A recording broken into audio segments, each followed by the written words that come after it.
Telangana assembly సమావేశాలు మరికాసేపట్లో ప్రారంభం కానున్నాయి.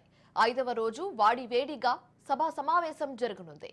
అసెంబ్లీలో 4 ప్రభుత్వ బిల్లులతో సహా భూభారతి బిల్లుపై చర్చ కొనసాగుంది.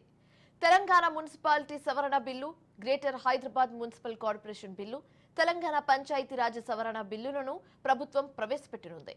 నేడు అసెంబ్లీలో ప్రభుత్వ అప్పులు చెల్లింపులపై సహా రైతు భరోసాపై చర్చ జరగనుంది.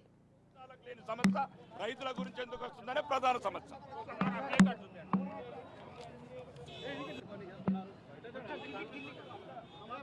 కాంగ్రెస్